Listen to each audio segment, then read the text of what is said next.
Fundamental unit of life में जो सबसे इम्पोर्टेंट चीज़ है वो है हमारा सेल। तो क्वेश्चन यहीं से आता है कि भाई what is the fundamental unit of life, और what is the fundamental unit of life, that is cell. तो सेल की ना सबसे पहले तुम्हें पता होना चाहिए कि डेफिनेशन क्या होती है। तो क्या लिखोगे कि जब कभी भी आ जाए तो सीधा लिखोगे it is the basic structural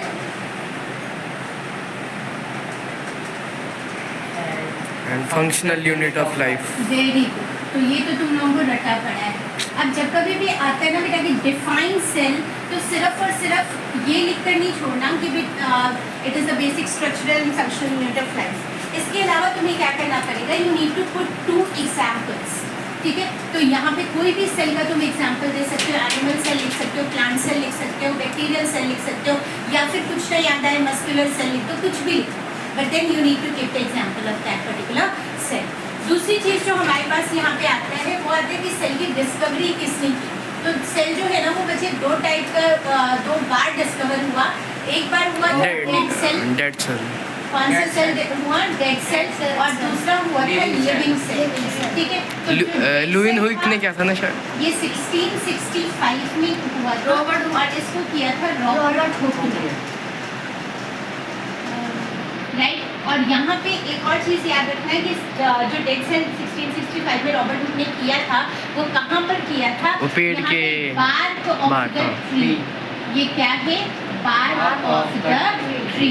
bark of the tree के लिए तुम एक और वर्ड यहाँ पे यूज कर सकते हो, it is also termed as cork. ये ना जो मोटे से प्लांट्स होते हैं उसकी जो छाल होती है स्टेम के ऊपर, जो आउटर लेयर होती है, दैट इज कॉल्ड बार्क और cork of the tree. Actually ये होता क्या है, टोटली डेड है, इनकॉर्पियस होता है बहुत सारी चीज़ों से। तो इसीलिए यहाँ पे इसने क्या किया, रॉबर्ट हुक ने क्रूड माइक्रोस्कोप के अंदर इसकी जस्ट एक स्लाइस को चेक किया था, and this is what he found. What did he find कि भाई एक सेल है, और सेल जो है वो कैसा है, रूम की तरह है। सेल कैसा है, रूम की तरह है। छोटे छोटे कमरे बने हुए हैं, जैसे केव्स में तुम देखते हो कि मॉन्क वगैरह जो है वो प्रे कर रहे हैं, तो वो वैसे ही कहते हैं कि छोटा सा कमरे की तरह है जिसके अंदर हम उसने क्या बिठा दिया, मॉन्क बिठा दिया, क्योंकि ऐसे तुम्हें नजर आ रहा है। ठीक है, तो सेल जो आउटर क्रूड माइक्रोस्कोप से नजर आ रहा था वो हमें ऐसा ही नजर आ रहा था। साथ में कुछ एक वैक्यूल्स तुम्हें नजर आते हैं, और इसकी ड्यूअल लेयरिंग होती है which we will be discussing now. Living cell जो था बच्चे वो किया था किसने, ल्यूवेन हॉक। ठीक है, अब स्पेलिंग जो है वो एबी का मतलब क्या है, एंटॉन वैन, एंड उसके बाद ल्यूवेन, LEWENHOEK, ल्यूवेन होएक। इसकी स्पेलिंग जो है दैट इज वेरी इंपॉर्टेंट। पूरा नाम लिखना जरूरी होता है पूरा? हाँ, देखो एबी एंटॉन वन नहीं भी लिखोगे तो भी चलेगा, बट दिस लिविन है क्योंकि यही चीज़ें हैं जो तुम्हारा सरनेम है, जैसे इंडिया में कहते हैं गोत्र। ठीक है, जो तुम्हें दूसरों से डिफ्रेंशिएट करती है कि तुम इस कास्ट के हो, उस कास्ट के हो, या अगर ब्राह्मण भी हो तो उसमें कौन सा गोत्र है, किस टाइप के ब्राह्मण हो। तो इसीलिए फॉरेन कंट्री में क्या है, उनका सरनेम मैटर करता है, तो you need to mention the surnames and that also very clear. तो यहाँ पे इसने जो पहली बार किया था वो कहाँ से उठाया था, जैसे बार्क ऑफ द ट्री था, इसने किया pond of the water, pond water, pond का वाटर था उसमें किया था। और क्या किया था, बैक्टीरियल सेल किया था। कौन सा सेल किया था इसने, बैक्टीरियल सेल। चलिए आगे। तो ये डिस्कवरी हो गया, सेल हो गया। फर्दर क्या तुम्हें क्वेश्चन आ जाता है, तुम्हें आ जाता है कि सेल के जो बहुत ज़्यादा जरूरी पार्ट्स हैं, कौन से पार्ट्स हैं जो सेल में होते ही होते हैं, इसके अलावा और कोई ऑप्शन है नहीं। तो सेल का है, देखो सेल में ना सबसे इम्पोर्टेंट चीज़ें मैं तुम्हें बताती चली जाती हूँ, और इसको ऐसे ही नोट करके चली जाती, राइट। और सेल में ना 3 चीज़ें हैं जो होंगी। पहला है तुम्हारा सेल मेम्ब्रेन, सबसे पहली चीज़ क्या है, सेल मेम्ब्रेन। जो सेकेंड चीज़ है तुम्हारी वो क्या है, न्यूक्लियस, राइट। एंड जो तीसरी एंड मोस्ट इम्पोर्टेंट चीज़ है साइटोप्लाज्म। ठीक है बच्चे, अब देखो ये क्या है, ये चाहे कोई भी सेल उठा लोगे, सेल में हम लोग यहाँ पे तुम्हारी जो बुक में 3 टाइप का सेल जो है वो डिस्कस होगा। एक होगा प्लांट सेल, दूसरा होगा एनिमल सेल इस पर्टिकुलर चैप्टर में, और तीसरा होगा बैक्टीरियल सेल। ठीक है, जो बैक्टीरियल सेल है उसको हम प्रोकैरियोटिक सेल ही कहते हैं। कौन सा सेल कहते हैं, प्रोकैरियोटिक सेल। सेल में ये 3 चीज़ें होंगी ही होंगी, बाकी चीज़ों में पॉसिबिलिटी है या नहीं है, बट ये 3 चीज़ें हर एक जगह होंगी ही। तो सेल मेम्ब्रेन ना, जब कभी भी सेल मेम्ब्रेन आ जाए कि किस चीज़ का बना हुआ है, तो सेल मेम्ब्रेन हमारा लिपिड्स एंड प्रोटीन्स का बना हुआ है। किसका बना हुआ है? Lipids and proteins. इसकी कंपोजिशन अक्सर आती ही होती है एग्जाम में, तो इसको याद रखना है आपने। एंड सेल मेम्ब्रेन मेनली किस चीज़ में हेल्प करेगा बच्चे? ऑस्मोसिस। हायर ठीक है। कंसंट्रेशन। अब ऑस्मोसिस जो है हम लोग बहुत बार डिस्कस कर चुके हैं कि व्हाट इज ऑस्मोसिस। तो हम क्या कहते हैं, Type of ऑस्मोसिस diffusion। जहाँ भी आएगा वहाँ पे तुमने क्या करना है? Movement of water, right? Movement of water from higher concentration to lower concentration. Perfect, higher concentration to lower concentration. And सबसे इम्पोर्टेंट चीज़, हाँ, अगर ये वर्ड नहीं लिखोगे तो तुम्हें नंबर नहीं मिलेगा। ठीक है, through a semi permeable membrane. Through की जगह बाय वर्ड भी यूज कर सकते हैं, ठीक है, but semi permeable is very important, क्योंकि ये नेचर है सेमी परमिएबल जो है वो क्या है? सेल मेम्ब्रेन का नेचर है, राइट? और इसी सेमी परमिएबल मेम्ब्रेन का ही वर्ड याद रखना बच्चे कि जो सेमी परमिएबल है इसको हम सेलेक्टिवली परमिएबल भी कह देते हैं। क्यों कह देते हैं selectively permeable? Because it allows the entry and exit of selected materials. सबको अलाउ नहीं कर देता कि आ जाओ अंदर या चले जाओ बाहर। ठीक है, तो कुछ एक मटेरियल्स को ही, कुछ एक आयंस को, कुछ एक ही चीज़ों को अंदर एंट्री इन एंड आउट करता है। That's why it is termed as selectively permeable। Ma'am जो ऑस्मोसिस है it is type of diffusion है। yes, osmosis is a type of diffusion only। और osmosis में स्पेशली जो हम फोकस करेंगे वो किस पे करेंगे? वाटर पे। डिफ्यूजन तुम लोगों ने ऑलरेडी केमिस्ट्री में भी कर रखा है, यहाँ पर भी कर लोगे। What is diffusion? Intermixing of particles. तो इंटरमिक्सिंग ऑफ पार्टिकल्स कैसे? जब कभी भी सॉलिड लिक्विड में मिक्स हो जाए, गैस लिक्विड में मिक्स हो जाए, जैसे जो एक्वेटिक ऑर्गेनिजम्स होते हैं, जैसे मछलियाँ होती हैं बाकी, तो वो कैसे, कहाँ से ऑक्सीजन वगैरह लेती हैं, गैस वगैरह कहाँ से लेती हैं? तो जो वाटर में डिजॉल्व्ड ऑक्सीजन होता है that they use to consume. And कौन से प्रोसेस के थ्रू? डिफ्यूजन प्रोसेस के थ्रू। ठीक है, तो ऑस्मोसिस जब कभी भी वाटर की entry through selectively permeable membrane हो तो ऑस्मोसिस आ जाएगा। अगर डिफ्यूजन पूछे तो डिफ्यूजन में ये सेमी परमिएबल मेम्ब्रेन नहीं आता। डिफ्यूजन में कहीं पर भी सेमी परमिएबल मेम्ब्रेन नहीं आएगा। क्लियर है ऑस्मोसिस डिफ्यूजन? अब देखो, जो न्यूक्लियस है तुम्हारा, इसको हम कहते हैं ब्रेन ऑफ द सेल। क्या कह देते हैं? Brain of the cell.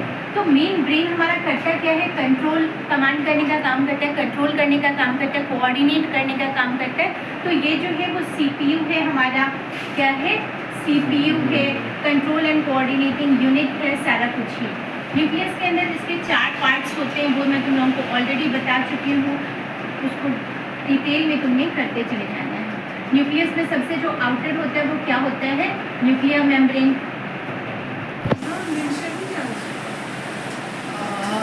है ना? देखो, जो सबसे पहला चीज़ है वो क्या लिखोगे? तो न्यूक्लियर मेम्ब्रेन है। न्यूक्लियर मेम्ब्रेन के अंदर फिर से अब मेम्ब्रेन जहाँ भी आगे यानी क्या करेगा? एंट्री और एग्जिट का ध्यान रखिएगा। तो न्यूक्लियर मेम्ब्रेन में ना न्यूक्लियर पोर होता है, और वो पोर क्या करेगा? जिसके थ्रू जो मटेरियल है न्यूक्लियस के अंदर वाला वो बाहर आएगा, साइटोप्लाज्म में आएगा, और साइटोप्लाज्म का जो मटेरियल है वो किसके अंदर जाएगा? न्यूक्लियस के अंदर जाएगा। ठीक है, जो बी पार्ट है तुम्हारा, इसके अंदर क्या लिखोगे? इसके अंदर एक फ्लूइड प्रेजेंट होता है जिसको हम कह देते हैं न्यूक्लियोप्लाज्म। क्या कह देते हैं? न्यूक्लियोप्लाज्म। ये फ्लूइड प्रेजेंट है इनसाइड द न्यूक्लियस। उसके बाद तीसरी चीज़ तुम्हारी आ जाएगी क्रोमेटिन फाइबर।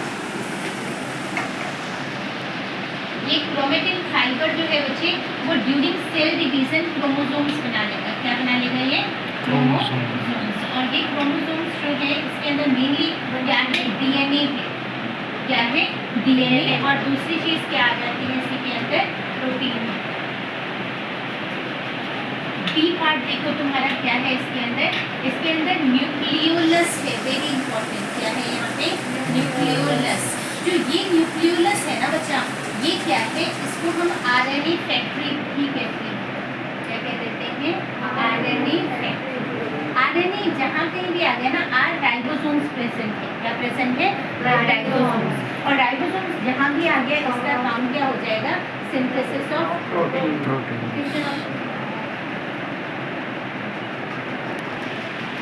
अब देखो अगली चीज आ गई तुम्हारी साइटोप्लाज्म।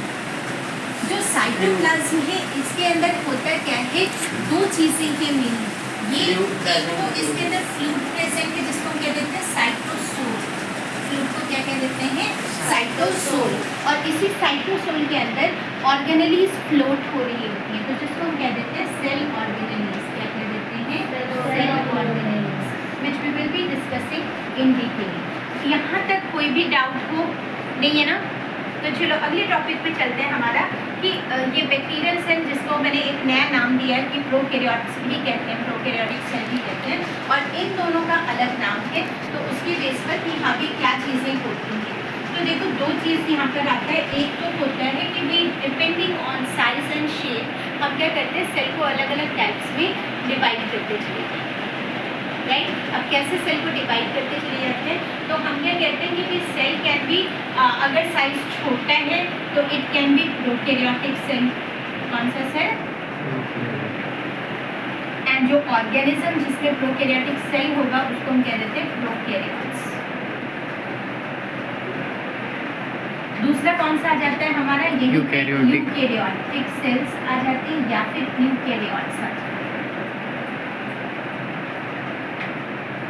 अब देखो जरा ध्यान से, या फिर सेल को क्या कह देंगे यूकैरियोट्स। जो प्रो होता है ना बच्चे, प्रो का मतलब होता है प्रिमिटिव, ये डिफरेंस का की तरह भी काम करेगा क्योंकि इनके बीच का डिफरेंस अक्सर पूछा जाता है। तो ये तुम्हारा करता है प्रिमिटिव।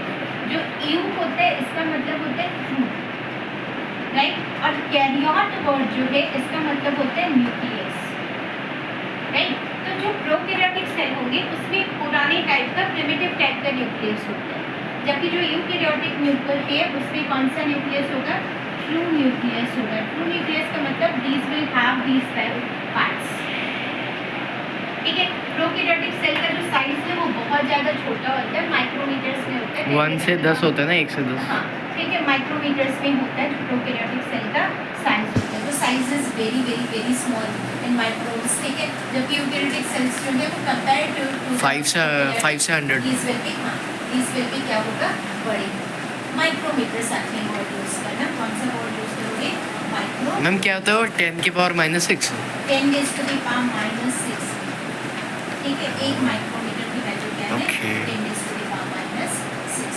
तो ये तुमने क्या किया। उसके बाद इसके अलावा क्या आ जाएगा, जो प्रोकैरियोट्स हैं इसमें कोई भी मेम्ब्रेन बाउंड ऑर्गेनेली प्रेजेंट नहीं होती है, membrane bound organelles are absent, जबकि इसमें क्या है सारी मेम्ब्रेन बाउंड ऑर्गेनेलीज प्रेजेंट होंगी, ठीक है जी। अगला पॉइंट क्या लिख दोगे प्रोकैरियोटिक के अंदर कि भाई इसमें सिर्फ और सिर्फ राइबोसोम्स प्रेजेंट होते हैं, जबकि उसमें राइबोसोम्स के अलावा और भी बहुत सारी ऑर्गेनेलीज होंगी। जो न्यूक्लियस है, न्यूक्लियस में मेम्ब्रेन नहीं होगा, तो जो न्यूक्लियस है इसका वो क्या होगा, न्यूक्लियोइड कहते हैं, इसके न्यूक्लियस को क्या कहते हैं, न्यूक्लियोइड। न्यूक्लियोइड क्या है, नॉट वेल डेवलप्ड, उसको न्यूक्लियस नहीं होता, it is not well developed, ठीक है। तो यानी कि क्या है, न्यूक्लियस के नाम पर ना जैसे एक स्ट्रक्चर सा तुम्हें बनाकर ऐसे दे दिया है, इस टाइप का एक स्ट्रक्चर सा होता है जो ओपन होता है, कोई मेम्ब्रेन वगैरह ऐसे होता है नहीं, ठीक है। चूहे की तरह की स्ट्रक्चर बना देना तुम सारे के सारे, उसमें एक चेन सा बना देना, राइट, एक छोटा सा RNA बना देना, सॉरी राइबोसोम्स बना देना, और ये RNA इसके बीच में न्यूक्लियर एंड देन साइटोप्लाज्म होगा ही, एक साइटोप्लाज्म होगा ही होगा। अब ये बैक्टीरियल सेल है, प्रोकैरियोटिक है, तो इसके अंदर क्या होगा, एक और मेम्ब्रेन होगी, और वो मेम्ब्रेन जो प्लांट सेल में बनाते हैं वो क्या आ जाएगा, सेल को, तो ये बना देगा स्ट्रक्चर, राइट। ये फ्लैजेला आ जाएगा, बाकी स्ट्रक्चर तुम्हारा ऑलमोस्ट, ठीक है जी। चलिए आगे, इसका प्रोकैरियोटिक का एग्जाम्पल लिख देना बैक्टीरियल सेल, और यूकैरियोटिक का एग्जाम्पल क्या लिख दोगे, प्लांट ऑर्गेनिज्म सेल, ठीक है जी। अब तो क्लियर है नहीं डाउट। अब आ जाते हैं हम इसके ऊपर, सेल मेम्ब्रेन को थोड़ा सा, जो ऑस्मोसिस टर्म है उसको थोड़ा सा और एक्सप्लेन कर देते हैं। ऑस्मोसिस को देखो क्या है, ऑस्मोसिस में क्या है बच्चे, ये मेनली दो टाइप की है, एक है एक्स ऑस्मोसिस और दूसरा होगा and osmosis. And osmosis. X osmosis, x word से याद रखना एग्जिट और एंड से क्या याद रखोगे, एंट्री। किसके अंदर एग्जिट और किसके अंदर एंट्री, सेल Cell. के अंदर, सेल के अंदर, ठीक है। तो यहाँ पे ना याद रखना कि अगर तो टर्म क्या है, हाइपोटोनिक सॉल्यूशन है, कॉन्सेप्ट है हाइपोटोनिक सॉल्यूशन अगर होगा तो एंड ऑस्मोसिस होगा। अगर हाइपरटोनिक सॉल्यूशन है, कौन सा सॉल्यूशन है, Hypertonic. हाइपरटोनिक सॉल्यूशन, तो क्या हो जाएगा, एक्स ऑस्मोसिस, ठीक है। और एंड ऑस्मोसिस किसमें याद होगा, हाइपोटोनिक सॉल्यूशन। इसमें क्या होगा, श्रिंकेज ऑफ सेल होगी, सेल क्या हो जाएगा, श्रिंक, और इसके अंदर सेल क्या हो जाएगा, ठीक है। यहाँ पर इससे याद रख लेना, हाइपो से हिपोपोटामस, हाइपो से क्या वर्ड याद रखोगे, हिपोपोटामस, कि अगर हाइपोटोनिक सॉल्यूशन होगा तो सेल कैसा बन जाएगा, हिप्पो बन जाएगा, हिपोपोटामस बन जाएगा, यानी मोटा हो जाएगा, स्वेल हो जाएगा, ठीक है जी। अब देखो एक और चीज़, हाइपरटोनिक का क्या मतलब हुआ, हाइपर यानी सोल्यूट ज़्यादा है और वाटर क्या है, कम। ये हम सराउंडिंग मीडियम की बात कर रहे हैं, जो हाइपरटोनिक या हाइपोटोनिक सॉल्यूशन हो रहा है वो कहाँ है, सराउंडिंग में है, और सेल के अंदर क्या है, कंटेंट उसका उल्टा चलेगा। क्लियर है यहाँ पर चीज़ें, पक्का। शुड आई रब द बोर्ड,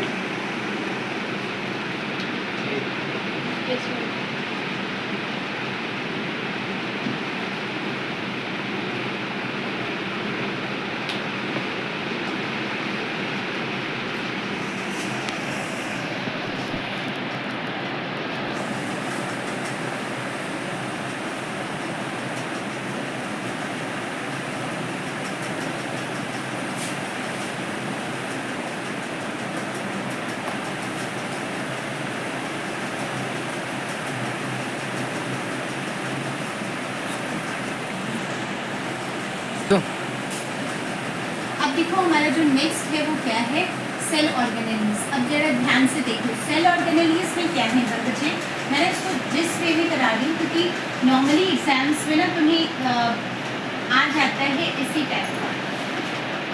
पहली चीज़ जो तुम्हें याद रखनी है बेटा वो ये कि देयर आर टू ऑर्गेनेल्स जिनमें क्या है, नॉन मेम्ब्रेनस, कौन सी है, नॉन मेम्ब्रेनस, यानी कि उसमें कोई भी मेम्ब्रेन नहीं होता है।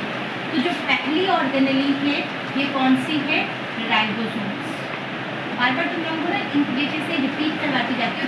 राइबोसोम्स को प्रोटीन फैक्ट्री भी कहते हैं, क्या कहते हैं, प्रोटीन फैक्ट्री, यानी कि ये क्या काम करेगी, सिंथेसिस ऑफ प्रोटीन का काम करेगी। And it is present in both prokaryotes as well as eukaryotes, ये दोनों में ही प्रेजेंट होती है। This is the only organelle जो दोनों में प्रेजेंट होती है। क्यों, क्योंकि ये इसमें कोई भी हमारा क्या है, मेम्ब्रेन में नहीं होता है। And membrane bound organelles are not present in prokaryotes, इसमें नहीं प्रेजेंट होता प्रोकैरियोट्स। अगर इसको ड्रॉ करना हो तो सीधा एक डॉट लगा दो, ठीक है, कोई मेम्ब्रेन नहीं बनाना, कुछ नहीं बनाना, ठीक है। इसको क्या करोगे, डॉट से ऐसे, ठीक है। ये तुम्हारे क्या है, राइबोसोम्स। एक और होता है ऑर्गेनेली जो होता है सेंट्रियोल या सेंट्रोसोम कह देते हैं। ये लेकिन कब होगा, ये सिर्फ और सिर्फ एनिमल सेल में होता है। किसके अंदर होता है, एनिमल सेल। और वो अपीयर भी कब होता है, ड्यूरिंग सेल डिवीजन। कहाँ पे होगा ये, ड्यूरिंग सेल डिवीजन। तो ज़्यादा इसको एक्सप्लोर करने की जरूरत नहीं है, और नाम भी तुम्हारी बुक में ऑलमोस्ट फैमिली और साइटोसोम लिखा हुआ है, बट 9th लेवल पे तो डोंट आस्क मच क्वेश्चन करना, ठीक है। दूसरा जो तुम्हारा है ना वो क्या है, डबल मेम्ब्रेनस। कौन सी चीज़ आ जाती है, डबल मेम्ब्रेनस। डबल मेम्ब्रेनस का क्या मतलब हुआ कि हैविंग टू मेम्ब्रेन, ठीक है। तो टू मेम्ब्रेन में कौन कौन सा है, एक तो तुम्हारा आ गया माइटोकॉन्ड्रिया, एंड दूसरा आता है प्लास्टिड। तीसरी चीज़ है तुम्हारा nucleus, but nucleus is not at all a cell organelle, तो इसका ध्यान में रखना कि ये सेल ऑर्गेनेली नहीं है। मेनली किस पे फोकस करोगी, माइटोकॉन्ड्रिया एंड प्लास्टिड के, ठीक है। माइटोकॉन्ड्रिया और प्लास्टिड को कंबाइनली हम सेमी ऑटोनॉमस ऑर्गेनेली भी कह देते हैं। क्या कह देते हैं, सेमी ऑटोनॉमस ऑर्गेनेली। अब क्वेश्चन राइज होता है क्यों कहते हैं, because mitochondria and plastid have their own DNA and protein. ठीक है, या प्रोटीन कह लोगे, जो भी कह लोगे, they do have their own DNA and ribosome. तो भाई वो अपना काम खुद कर सकते हैं, दूसरों की ज़्यादा जरूरत है नहीं, तो इसलिए इनको सेमी ऑटोनॉमस ऑर्गेनेली, राइट। इसके अलावा माइटोकॉन्ड्रिया को हम क्या कहते हैं, power house of the cell कहते हैं। क्यों कहते हैं power house of the cell, क्योंकि यहाँ पे क्या होता है, एनर्जी रिलीज होती है, energy is release in the form of heat, ठीक है। अब इसका जो डायग्राम हम बनाते हैं वो कैसे बनाते हैं, एक तो आउटर कवरिंग ये बना दोगे, राइट, और उसके बाद क्या बनाओगे, इसकी इनर कवरिंग बनाओगे। और इनर कवरिंग जब भी बनाते हैं तो हम क्या करते हैं बच्चे, फोल्डेड स्ट्रक्चर इस टाइप की बनाते हैं।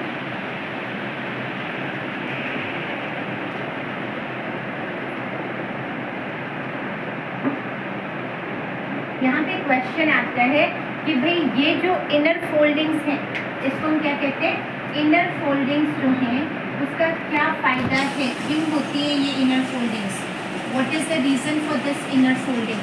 तो हम क्या कहते हैं, it increases the surface, these inner foldings, जो इंटरनल मेम्ब्रेन है इसका वो क्या है, इनसाइड से फोल्डेड है। क्यों फोल्डेड है, it increases the surface area for ATP synthesis या एनर्जी सिंथेसिस, ये याद रखना। हाँ, it increases the surface area for this. अब देखो ना, तो मान लो तुम्हारा ये है एक पार्ट, ये है, ठीक है। अब बताओ इसकी एरिया ज़्यादा होगी या इसको ऐसे खोल दे तब एरिया ज़्यादा होगा, खोल दे, खोलने के बाद एरिया ज़्यादा होगा ना।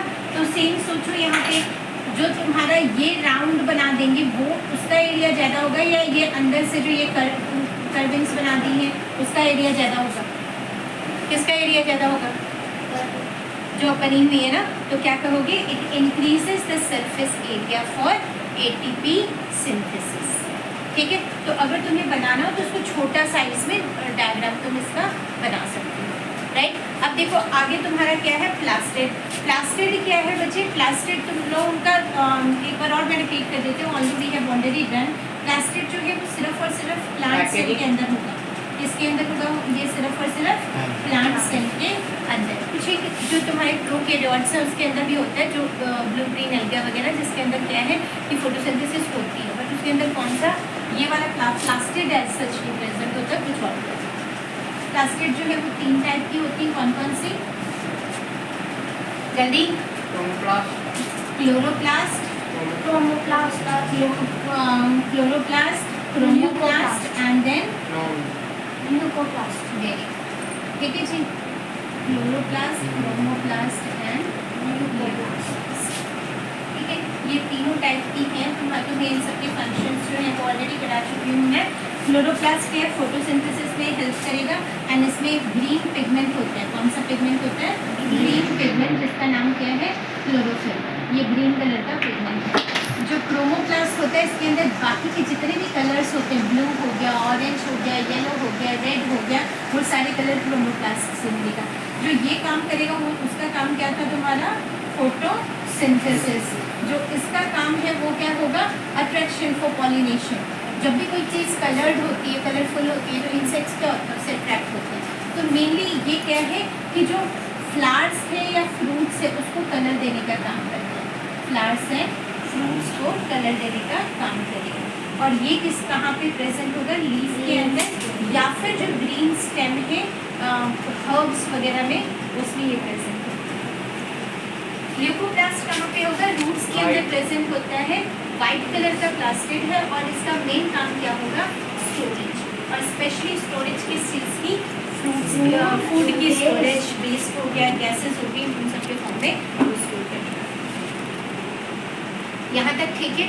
अब आ जाओ सारे के सारे सिंगल मेम्ब्रेन। अब कौन सी स्ट्रक्चर आ जाएगी हमारी? Single membrane. सिंगल मेम्ब्रेन में सबसे पहला तुम्हारा आता है एंडोप्लाज्मिक रेटिकुलम।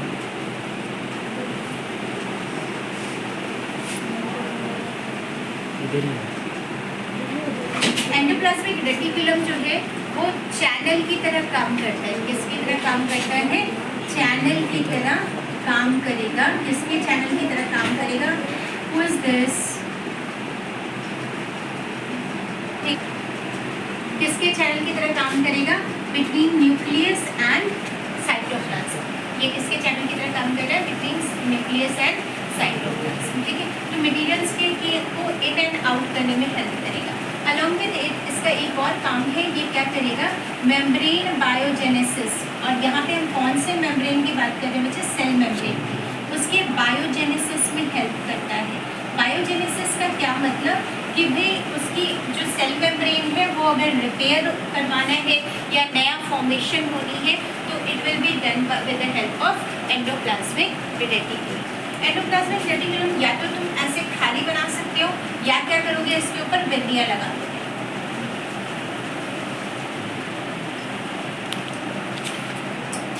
ठीक है जी। अब ये जो बिंदियाँ है ना तुम्हारी बिंदी, देखो कोई मेम्ब्रेन नहीं बना रही, मैं सिर्फ और सिर्फ क्या कर रही हूँ? गोला लगा रही हूँ। ये जो गोले हैं बच्चे, ये गोले इसको क्या बना देंगे? रफ। क्या बना देंगे?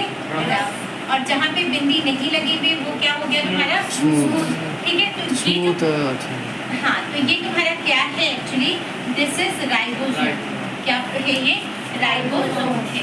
तो एंडोप्लाज्मिक रेटिकुलम तुम्हारा दो टाइप का होता है। एक होता है SCR that is smooth endoplasmic reticulum, और दूसरा होता है RER that is rough endoplasmic reticulum. ठीक है, ज़रूरी है कि रिपेयर होना ही है अगर किसी सेल को? अगर रिपेयर की जरूरत होगी तो this is the part which will be doing, otherwise. ठीक है, तो RER जो है वो क्या कंटेन करेगा? It contains ribosomes. तो ribosomes are present in it, है ना? और इसके अंदर राइबोसोम्स क्या हो जाएगा? तो ये एक पॉइंटर तो तुम्हें साथ के साथ डिफरेंस भी पता होना चाहिए, राइट? उसके अलावा क्या करेगा? जो तुम्हारा SCR है वो किसकी? सिंथेसिस ऑफ लिपिड्स काम करेगा। कौन सा? सिंथेसिस ऑफ फैट्स कह लो, लिपिड्स कह लो, और लिपिड्स के साथ साथ में ना यहाँ पर स्पेस स्टेरॉइड्स, राइट? तो इन सब की फॉर्मेशन में ये हेल्प करेगा। जबकि RER किसके उसमें काम करेगा? Proteins and enzymes. Proteins and enzymes को सिंथेसाइज करेगा। इसके अलावा जो तुम्हारा SCR है वो डिटॉक्सिफिकेशन का भी काम करता है। इसको डिटॉक्सिफाई करेगा, डिटॉक्सिफाइज द ड्रग्स। ठीक है, जो टॉक्सिक प्रेजेंट होता है या पॉइजनस सब्सटेंस प्रेजेंट है किसमें? ड्रग्स के अंदर। ड्रग्स मतलब मेडिसिन, ड्रग्स मतलब मेडिसिन। जो और इन मेडिसिन कहाँ पे? जो लिवर सेल्स होती हैं हमारे अंदर, उसमें ये SCR काम करेगा और इसको डिटॉक्सिफाई करने का काम करेगा। और ये किसके अंदर मेनली करेगा? वर्टिब्रेट्स के अंदर, like we human and human, right? जबकि RER ऐसा कोई सच फंक्शन नहीं, राइट? तो ये तुम्हारा डिफरेंस भी इसके साथ तुम्हें क्लियर होना चाहिए। एक तो तुम इसका फुल फॉर्म लिख दोगे SCR स्मूथ एंडोप्लाज्मिक रेटिकुलम है, वो क्या है? Rough endoplasmic reticulum. ठीक है जी। अब अगला जो पार्ट आता है आपका ER के अलावा वो क्या है?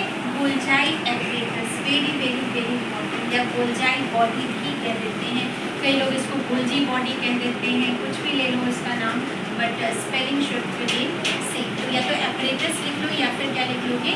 बॉडी। जो गोल्जाई बॉडी है बच्चे वो सिस और ट्रांस फेज में होता है। इसको इस टाइप से तुम्हारा जो है वो डायग्राम बता जाएगा इसका।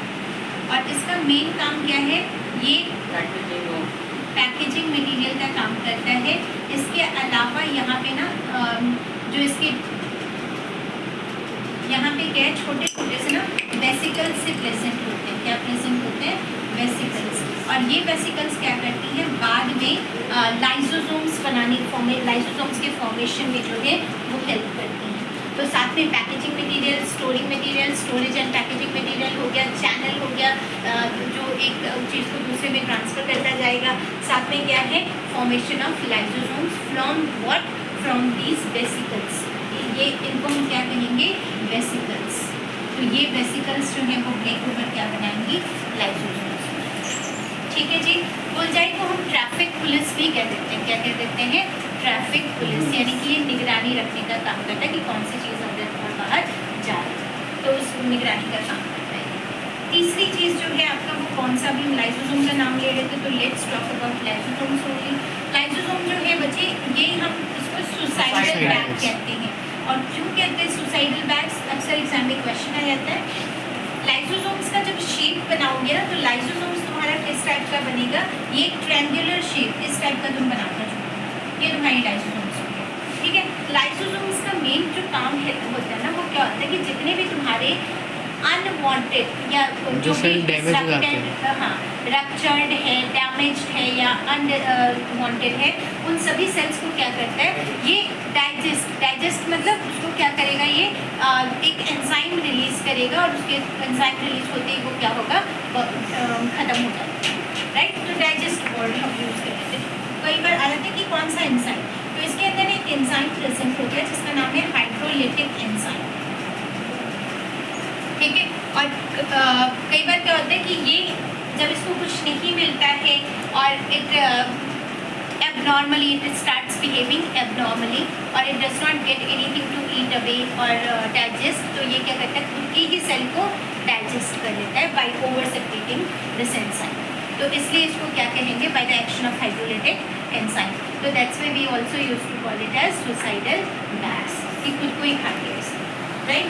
अब देखो चौथी चीज़ हमारी क्या आ गई इसके अंदर, क्विकली,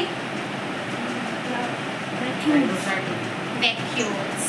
कौन सी चीज़ आ गई, वैक्यूल्स। ठीक है। वैक्यूल्स जो है ना बच्चे, अगेन सिंगल मेम्ब्रेन स्ट्रक्चर है, तो वैक्यूल्स को ना गोला सा बनाओ। क्या बनाओगे, गोला सा। इसकी जो आउटर कवरिंग होती है उसको हम क्या देते हैं, टोनोप्लास्ट। क्या कह देते हैं, टोनोप्लास्ट। और वैक्यूल्स जहाँ कहीं भी हो, प्लांट सेल में ये बड़ा होगा, ये प्लांट में जो है वो इन प्लांट्स क्या होगा, इसका size is big and less in number, ठीक है। जबकि एनिमल्स में क्या होगा, ये Size is small but more in number. Very good, size is small but more in number.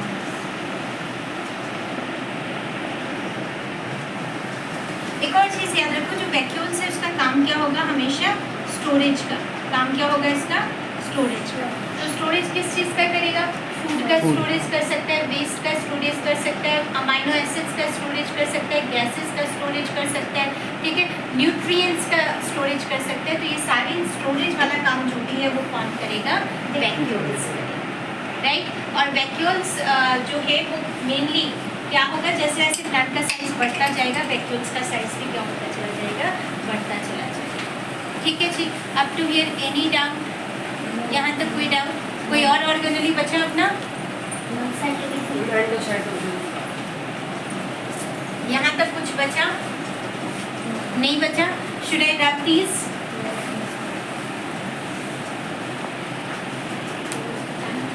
उसके बाद देखो बेटा, अब ना तुम्हारे बुक में जो डायग्राम दिया हुआ है, तो मेनली ना 3 डायग्राम्स जो है एग्जाम में आता होता है।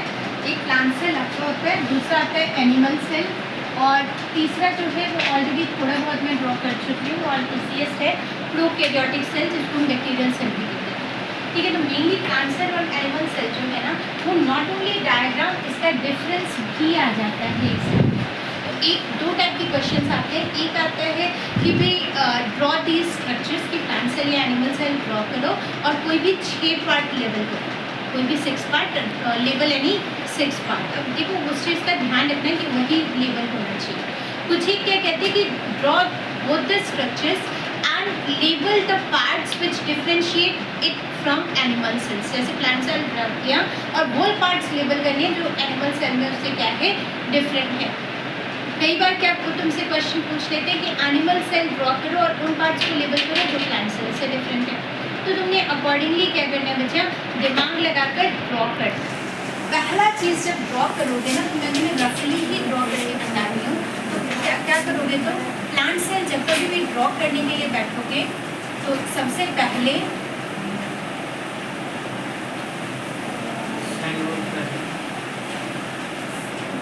आउटर कवरिंग बना लेना है हमने, यानी कि कौन सी सेल।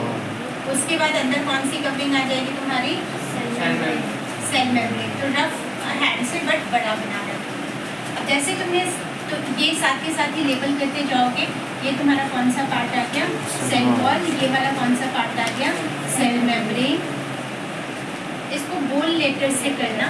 एंड देन उसके बाद प्लांट सेल्स में क्या होता है बच्चे, तुम्हारा जो वैक्यूल होता है वो काफ़ी बड़ा होता है, ठीक है। तो ये तुम क्या बना दोगे, इसका जो न्यूक्लियस होता है ना बेटा, वो न्यूक्लियस कहाँ पे होता है, पेरिफेरी में होता है। न्यूक्लियस कहाँ पे होता है, पेरिफेरी। तो इसको यहाँ पे न्यूक्लियस तुम बना दो। ये तुम्हारा क्या बन गया न्यूक्लियस। यहाँ पे कहीं पे तुम क्या करोगे, छोटा सा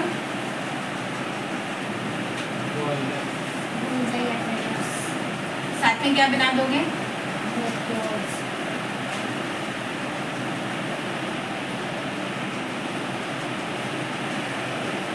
ER, ठीक है। उसके बाद जो सबसे इम्पोर्टेंट चीज़ होती है माइटोकॉन्ड्रिया, ये 2-4 चीज़ें बना देना, ठीक है। उसके बाद प्लास्टिड बना दोगे। वैक्यूल तो ऑलरेडी हमने बना दिया ना बच्चे, ये रहा वैक्यूल साइटोप्लाज्म बड़ा सा, है ना। फिर साइटोप्लाज्म के लिए क्या करोगे,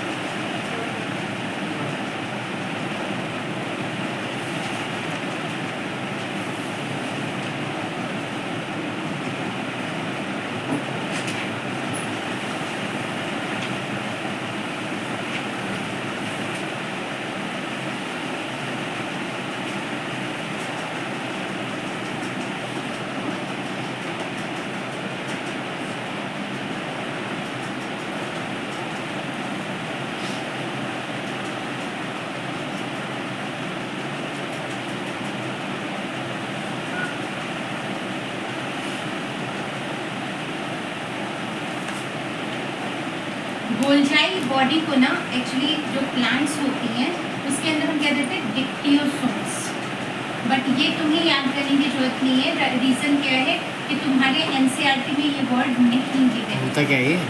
तभी मैंने कहा नाम उसका चेंज हो जाता है, बट तुम्हारे NCERT में नहीं गिवन है तो नो नीड टू स्टडी, ठीक है। अब देखो जब एनिमल सेल ड्रॉ करोगे तुम्हें एक स्ट्रक्चरल डिफरेंस ही पता लग जाएगा। जब तुम एनिमल सेल ड्रॉ करोगे तो फिर ओवल शेप का तुम्हें बनाना है, ठीक है। जो न्यूक्लियस है उसको कहाँ पे ड्रॉ करोगे, सेंटर में, ठीक है। सेंटर में ड्रॉ करने के बाद एक स्ट्रक्चर याद रखना, यहाँ पे न्यूक्लियोलस बड़ा सा उसमें भी बनाया हुआ है, एंड देन उसको एक क्रोमेटिड बनाना। हम लाइसोसोम्स बनाएंगे, कहाँ पे बना सकते हो, छोटी छोटी। अब यहाँ पे क्या करोगे, सेम पहला पार्ट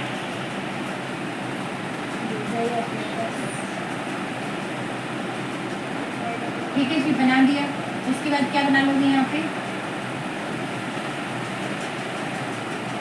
ER बना देना, ठीक है। फिर यहाँ पे क्या बना दोगे, डबल मेम्ब्रेनस माइटोकॉन्ड्रिया बना देना। फिर क्या बना दोगे, प्लास्टिड बनाएंगे यहाँ पे, यहाँ पर भी राइबोसोम्स मिसिंग का कुछ भी बनाते चले जाओ बस। और सबसे इम्पोर्टेंट चीज़ क्या बनाना है हमें, बोला, ठीक है।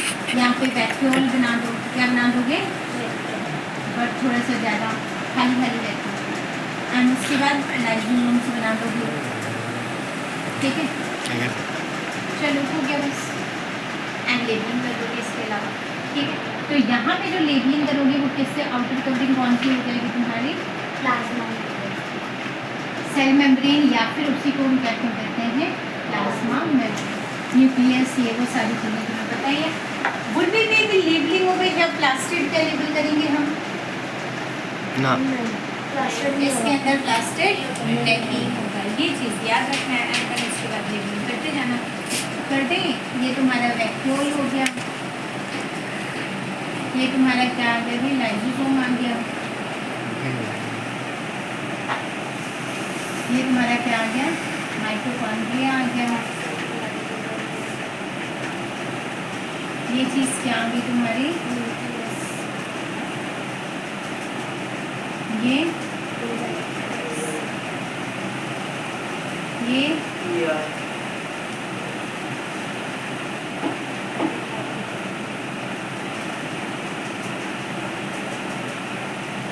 ये क्या है? ठीक है जी, यहाँ पर हमने साइटोप्लाज्म नहीं किया, तो ये क्या है हमारा साइटोप्लाज्म। तो भाई लास्ट राइबोसोम्स के ये देखो ना, ये गोले गोले से जो बनाया राइबोसोम्स के ऊपर जो 6 पार्ट से ज़्यादा नहीं आता, लेकिन और ये हमारा आता है सेल डिवीजन। क्या आता है?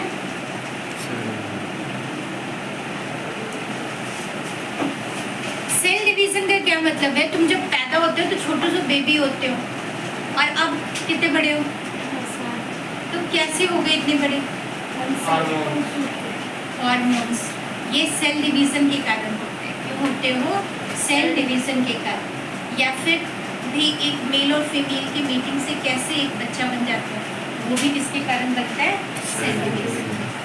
ठीक है, तो जो सेल डिवीजन है बच्चे, वो 2 टाइप की होती है। एक होती है क्या? Somatic cell division. क्या होती है? सोमैटिक। सोमा का मतलब होता है बच्चे का स्किन। क्या होता है सोमा का मतलब? स्किन। कि भाई जो आउटर तुम्हारी हाथ पैर बॉडी साइज ये सब इंक्रीज हो रहा है, वो कौन सा सेल डिवीजन हो गया? सोमैटिक। और जो दूसरा होता है सेल डिवीजन, वो होता है रिप्रोडक्टिव या फिर सेक्सुअल। कौन सा सेल डिवीजन? या तो रिप्रोडक्टिव या फिर सेक्सुअल। जो तुम्हारा सोमैटिक सेल डिवीजन है, इसको हम कह देते हैं माइटोसिस। क्या कह देते हैं? माइटोसिस। और जो सेक्सुअल है उसको हम कह देते हैं मियोसिस। ठीक है जी। अब माइटोसिस के अंदर क्या है? माइटोसिस पूछ लेते हैं वो कि अगर तुम्हारा जो सेल ग्रोथ हो रहा है या तुम्हारी जो ग्रोथ है वो कौन से सेल डिवीजन के अंदर आता है? माइटोसिस के अंदर या मियोसिस के अंदर? जो ग्रोथ है तुम्हारी बॉडी की, वो माइटोसिस होगी कि मियोसिस होगी? माइटोसिस या meiosis? Meiosis. It will be mitosis. किसके कारण हुआ? माइटोसिस के कारण। अभी तो बोला मियोसिस क्या है? सिर्फ और सिर्फ सेक्स से जो बच्चा बना वो क्या है तुम्हारा? मियोसिस। जो बॉडी पार्ट्स इंक्रीज हो रहे हैं तुम्हारे, हाथ पैर बॉडी स्ट्रक्चर ग्रोथ, वो सब किसके में आ रहा है? माइटोसिस। समझ गए?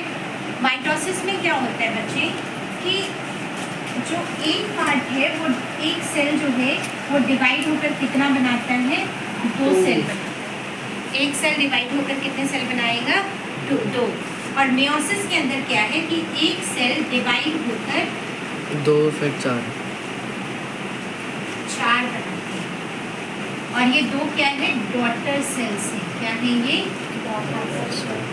डॉटर सेल्स मतलब